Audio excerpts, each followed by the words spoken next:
Bayangkan menjadi seorang wanita di era modern. Kamu cerdas, kamu mandiri, kamu mampu berdiri di atas kaki sendiri. Kamu bekerja keras membangun karir, memperjuangkan mimpi, dan merawat dirimu. Dari luar, hidupmu terlihat lengkap, bahkan menginspirasi. Tapi di balik semua itu, ada sebuah ruang kecil di dalam diri yang terasa kosong. Ruang yang belum tersentuh oleh koneksi emosional yang benar-benar dalam. Di satu sisi, kamu bangga akan kemandirianmu. Kamu sudah melewati berbagai pengalaman yang membentukmu. Pengkhianatan, cinta yang tidak dibalas, hubungan yang dangkal, atau sekedar kata-kata manis yang tidak pernah berubah menjadi tindakan. Namun di sisi lain, kamu tetap merindukan sesuatu yang lebih dari sekedar notifikasi, DM larut malam, atau match yang hanya berlangsung 3 hari. Inilah dilema perempuan modern. Kamu hidup di dunia yang menawarkan kebebasan memilih dalam jumlah tak terbatas. Tetapi justru membuatmu semakin sulit menemukan sesuatu yang terasa tulus. Aplikasi kencan memberikan ilusi koneksi. Namun seringkali hanya meninggalkan kelelahan emosional. Kamu belajar bahwa swipe itu cepat, tetapi keintiman itu lambat. Kamu tahu bahwa kemandirian adalah kekuatan, tetapi kedekatan emosional adalah kebutuhan biologis manusia. Dan tidak ada prestasi yang bisa menggantikannya. Pertanyaannya bukan sekedar, kenapa sulit sekali mencari pasangan yang serius? Pertanyaan itu lebih dalam. Apa rasanya menjadi wanita yang memiliki segalanya, kecuali hubungan yang terasa aman, dihargai, dan jujur? Jika itu terdengar seperti pengalamanmu, kamu berada di tempat yang tepat. Konten ini bukan tentang aturan atau trik untuk membuat seseorang mengejarmu. Bukan tentang bagaimana menjadi cewek high value versi internet. Ini adalah perjalanan memahami dirimu. Cara kamu mencintai, cara kamu terikat, cara kamu memilih, dan bagaimana semua itu membentuk pengalamanmu dalam hubungan. Karena ketika kamu memahami dirimu, kamu tidak lagi berjalan sendirian. Dan sebelum kamu mencari orang lain untuk mencintaimu, kamu akhirnya belajar melihat dirimu dengan penuh kejujuran dan kelembutan. Dalam dunia kencan modern, banyak wanita merasa seperti sedang terjebak dalam sebuah permainan yang tidak pernah mereka setujui. Permainan kejar-kejaran. Ketika ia mendekat, kamu merasa aman.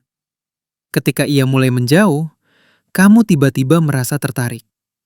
Dan anehnya, justru pola tarik ulur inilah yang sering membuat kita terikat lebih dalam, meski hubungan itu tidak sehat. Untuk memahami mengapa hal ini terjadi, kita perlu kembali ke dasar. Attachment styles. Ini bukan sekedar teori psikologi. Ini adalah pola yang terbentuk sejak kecil, yang kemudian memengaruhi cara kita memilih pasangan, membangun kedekatan, dan merespons hubungan. 1. Secure attachment. Saya aman, saya layak dicintai, dan saya ingin hubungan yang stabil. Wanita dengan gaya ini biasanya mampu berkomunikasi jelas, tidak takut dekat, dan tidak takut ditinggalkan. Masalahnya, dalam dunia modern yang penuh distraksi, laki-laki dengan secure attachment sering tidak terlihat menantang, sehingga banyak wanita melewatkannya. 2. Anxious attachment. Saya butuh kepastian, dan ketidakpastian menyiksa saya. Jika kamu mudah overthinking ketika pesan dibalas lama, atau merasa cemas ketika seseorang mulai menjauh, kamu mungkin berada di kategori ini. Dan sayangnya, dating apps memperburuk kecenderungan ini, karena semuanya cepat, ambigu, dan penuh kemungkinan penolakan. 3. Avoidant attachment. Saya ingin dekat, tapi tidak terlalu dekat. Ini biasanya dimiliki oleh orang yang tampak hangat di awal, lalu tiba-tiba mendingin tanpa alasan. Gaya ini sangat umum dalam kultur kencan modern, terutama pada laki-laki yang takut kehilangan kebebasan emosionalnya. Kenapa kita justru tertarik pada orang yang memicu luka lama? Fenomena ini disebut repetition compulsion. Kecenderungan untuk memilih hubungan yang mengulang pengalaman emosional masa lalu. Contohnya, jika kamu besar dengan orang tua yang tidak konsisten, kamu cenderung merasa tertarik pada pria yang juga tidak konsisten. Jika kamu terbiasa membuktikan bahwa kamu layak dicintai, kamu akan memilih pria yang membuatmu bekerja keras untuk mendapatkan afeksinya. Tarik ulur yang menyiksa itu terasa seperti chemistry. Padahal, itu hanyalah sistem sarafmu yang sedang mengulang pola yang familiar. Dating apps dan ilusi koneksi. Aplikasi kencan memperkuat pola attachment yang tidak sehat. Orang avoidant mendapat ruang untuk menjauh kapan saja tanpa konsekuensi. Orang anxious mendapat stimulan kecemasan yang konstan.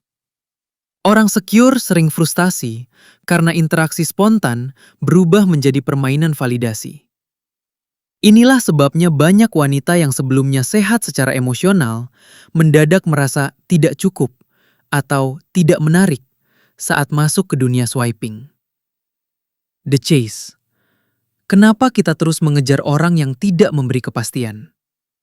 Karena tubuh kita memberi hadiah kecil setiap kali ia muncul kembali. Dopamin.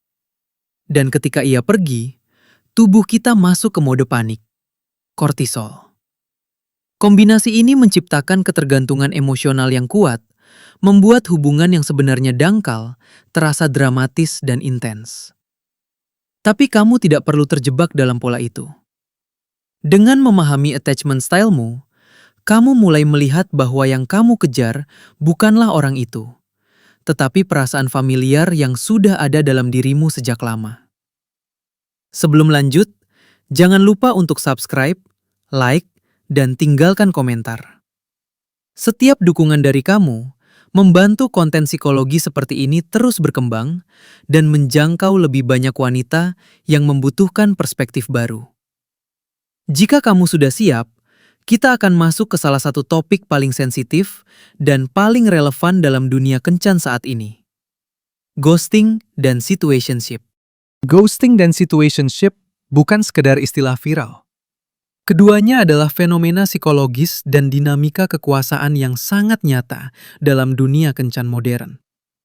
Mereka bukan hanya membuat kita frustrasi, tetapi juga mengacaukan persepsi tentang nilai diri, kedekatan emosional, dan batasan pribadi. Untuk memahami mengapa pengalaman ini begitu menyakitkan, kita perlu melihat apa yang terjadi di balik layar, di dalam pikiran dan sistem saraf kita. 1. Ghosting. Ketika keheningan menjadi jawaban. Ghosting adalah tindakan menghilang tanpa penjelasan. Ini bukan hanya tentang seseorang yang berhenti membalas pesan. Ghosting merusak karena ia memutus koneksi secara tiba-tiba, tanpa memberikan ruang untuk pemahaman atau penutupan emosional. Dari perspektif psikologis, ghosting sering muncul dari avoidant attachment, gaya keterikatan yang takut akan kedekatan emosional. Orang dengan pola ini biasanya hangat dan intens di awal, menjaga jarak ketika hubungan mulai terasa nyata. Memilih menghilang daripada mengakui bahwa mereka takut akan kedekatan. Menggunakan keheningan sebagai perlindungan diri, meski menyakiti orang lain. Sementara itu, pada kamu sebagai penerima ghosting, rasa sakit itu bukan sekedar karena kehilangan seseorang, tetapi karena kehilangan narasi, jawaban, dan penutupan. Otak kita membenci ambiguitas. Ketika seseorang menghilang, sistem sarafmu kebingungan. Ia terus mencari makna dan penjelasan yang menyebabkan overthinking dan rasa tidak aman. 2. Situationship. Hubungan yang ada, tapi tidak diakui. Situationship adalah hubukleus yang terasa seperti pacaran, tetapi tanpa komitmen, tanpa definisi, dan seringkali tanpa arah. Banyak wanita terjebak di sini bukan karena mereka tidak tahu apa yang mereka inginkan, tetapi karena hubungan ini menawarkan keintiman kecil-kecilan tanpa kepastian. Dari sisi psikologis, situationship adalah bentuk kompromi yang kita buat ketika kita takut kehilangan seseorang. Kita berharap mereka akan berubah. Kita merasa hubungan ini lebih baik daripada tidak sama sekali. Kita memiliki anxious attachment yang membuat kita bertahan meski terluka. Masalahnya, situationship memberikan cukup kedekatan untuk membuatmu tetap bertahan, tetapi tidak cukup kepastian untuk membuatmu merasa aman. Inilah yang menciptakan dinamika kuasa yang tidak seimbang. Salah satu pihak memegang kontrol, biasanya yang avoidant atau yang tidak ingin berkomitmen. Pihak satunya memberikan lebih banyak emosi, waktu, dan ekspektasi. Dan dalam hubungan yang tidak terdefinisi, wanita seringkali tanpa sadar overinvest, memberikan validasi, perhatian, dan afeksi, berharap mendapatkan komitmen di akhir. Padahal orang yang tidak mau berkomitmen di awal, biasanya juga tidak akan berkomitmen di akhir. 3. Kenapa kita tetap bertahan? Karena situationship memberi kita ilusi kedekatan, sentuhan, momen-momen manis, percakapan tengah malam. Tetapi ilusi ini dibangun di atas ketidakpastian. Ketidakpastian menghasilkan adrenalin, dan adrenalin bisa membuat hubungan terasa intens meski sebenarnya rapuh. Disinilah jebakannya. Tubuhmu bingung membedakan antara chemistry dan kecemasan. Keduanya terasa mirip, tetapi dampaknya berbeda. Chemistry menggerakkan hubungan. Kecemasan menahanmu dalam hubungan yang tidak berkembang. Situationship bukan tentang kekuranganmu. Ia adalah hasil dari dua orang dengan tingkat kesiapan emosional berbeda, dan kamu tidak bisa memaksa seseorang menjadi siap. 4. Memberi bahasa pada pengalaman yang kabur. Saat kamu memberi nama pada sebuah pengalaman, ghosting, avoidant, situationship, kamu mengambil kembali kendali atas narasimu. Tanpa bahasa, kamu hanya merasa sedih, bingung, atau kecewa. Dengan bahasa, kamu bisa berkata, "Yang terjadi ini bukan salahku. Ini pola." Dan pola bisa dipahami. Memahami pola adalah langkah awal menuju pemulihan. Langkah berikutnya adalah menentukan batas. Apa yang tidak lagi kamu toleransi? Dalam dunia kencan modern, banyak wanita tanpa sadar mengukur dirinya melalui cara laki-laki memperlakukan mereka. Ini bukan karena lemah, melainkan karena kita dibesarkan dalam budaya yang mengajarkan bahwa nilai seorang wanita selalu bergantung pada sejauh mana ia diinginkan. Bahwa validasi dari pria adalah bukti bahwa kita cukup. Dan tanpa sadar, banyak dari kita akhirnya bertanya, apakah dia suka aku? Padahal pertanyaan yang jauh lebih penting adalah, apakah aku menyukai cara aku merasa ketika bersamanya? Pertanyaan pertama menempatkanmu sebagai objek. Pertanyaan kedua menempatkanmu sebagai subjek, pemilik kendali. Inilah titik awal untuk mendefinisikan ulang nilai dirimu. 1. Nilai dirimu tidak terletak pada penampilan atau performa. Budaya kencan hari ini menekan wanita untuk tampil tanpa celah. Kulit glowing, tubuh ideal, kepribadian dingin tapi manis, sikap cool, dan tidak pernah terlihat terlalu peduli. Ini adalah performa, bukan keaslian. Kamu diminta menjadi menarik, tanpa terlihat seperti sedang berusaha. Menjadi mandiri, tapi tidak terlalu kuat. Menjadi feminin, tapi tidak membebani. Menjadi available, tapi tidak needy. Namun berikut adalah kenyataannya.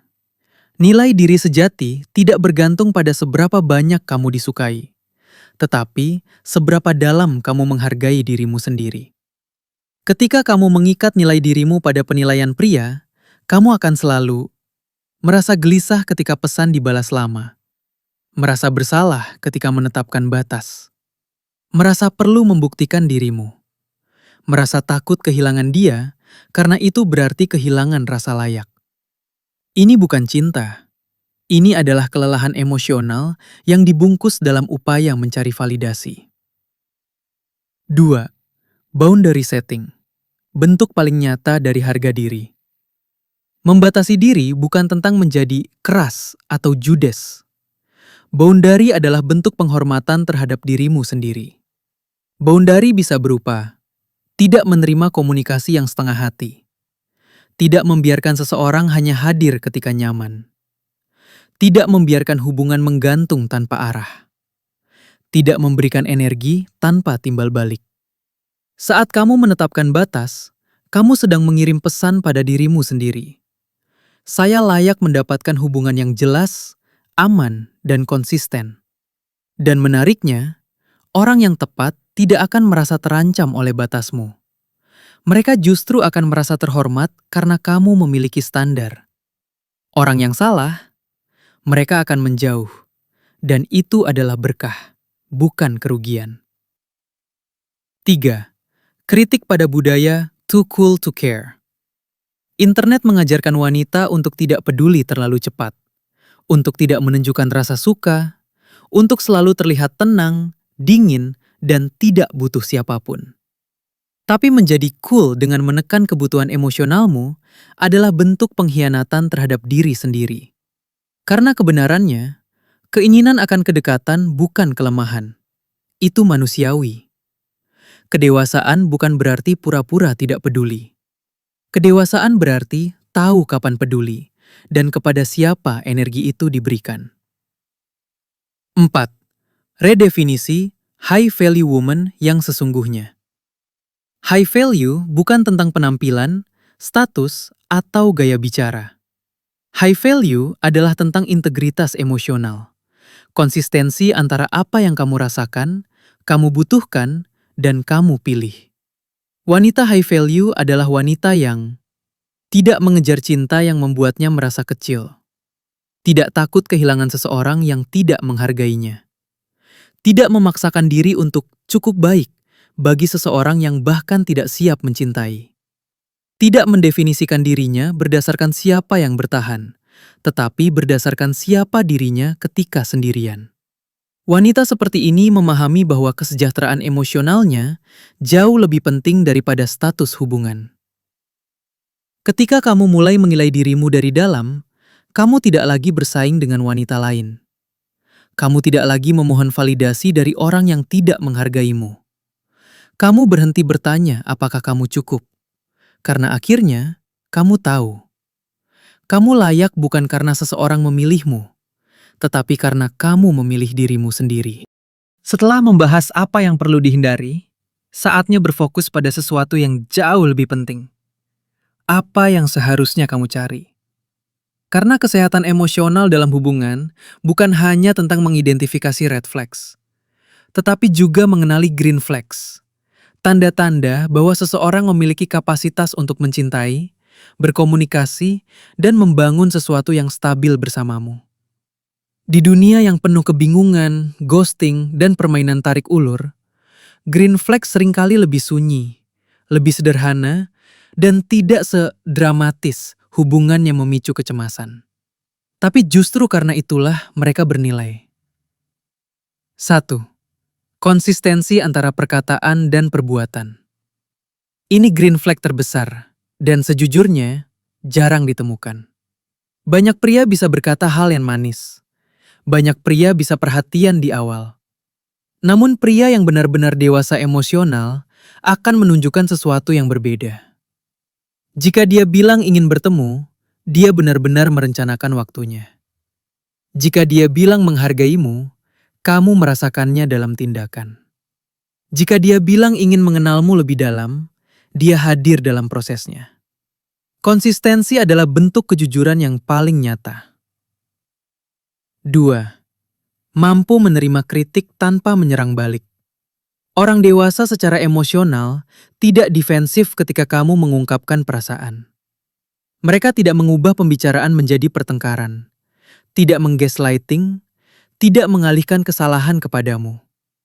Green flag yang sangat penting. Dia bisa berkata, "Aku mengerti kenapa kamu merasa begitu." Dia mau mendengarkan sebelum membalas. Dia tidak menganggap perasaanmu sebagai ancaman. Kapasitas untuk menerima kritik adalah tanda ego yang matang. 3. Kemampuan untuk meminta maaf tanpa meremehkanmu. Banyak orang minta maaf hanya untuk meredakan situasi, bukan karena mereka benar-benar memahami kesalahannya. Green flag sejati terlihat ketika seseorang mengakui perbuatannya, memahami dampaknya padamu, berusaha memperbaiki tanpa mengulanginya. Permintaan maaf yang sehat bukan tentang siapa yang menang. Ini tentang bagaimana kalian berdua tumbuh. 4. Rasa ingin tahu yang tulus tentang dirimu. Laki-laki yang siap untuk hubungan serius tidak hanya tertarik pada dunia luarnya, pekerjaanmu, penampilanmu, rutinitasmu. Ia tertarik pada dunia batinmu. Apa ketakutanmu? Apa nilai-nilai yang kamu pegang? Apa yang membuatmu merasa aman? Apa mimpi jangka panjangmu? Ia ingin mengenalmu bukan sekedar sebagai pasangan, tetapi sebagai manusia. Jika seorang pria bertanya lebih banyak tentang dirimu daripada tentang penampilanmu, itu green flag besar. 5. Stabil secara emosional. Bukan berarti tidak pernah marah, tapi tahu cara mengelola emosi. Stabilitas emosional bukan tentang selalu tenang. Ini tentang mengelola diri, bukan meledak-ledak atau menghilang. Pria dengan stabilitas emosional tidak pergi saat ada konflik, tidak menggunakan keheningan sebagai hukuman, tidak membuatmu menebak-nebak apa salahmu. Mampu mengatakan, "Aku butuh waktu sebentar, tapi aku tetap di sini." Stabilitas menciptakan rasa aman yang tak tergantikan. 6. Mau bertumbuh bersama. Hubungan sehat tidak statis. Green flag terakhir, dan mungkin paling penting, adalah seseorang yang bersedia bertumbuh, bukan hanya mengharapkanmu yang beradaptasi. Dia mau membicarakan masa depan, mau memperbaiki komunikasi, mau memahami kebutuhanmu, mau melakukan usaha yang konsisten.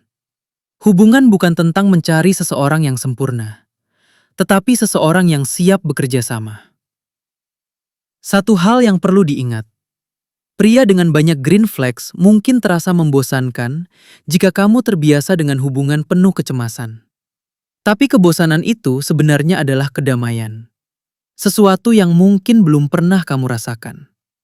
Biarkan dirimu mengenali rasanya dicintai dengan cara yang tidak menyakitkan.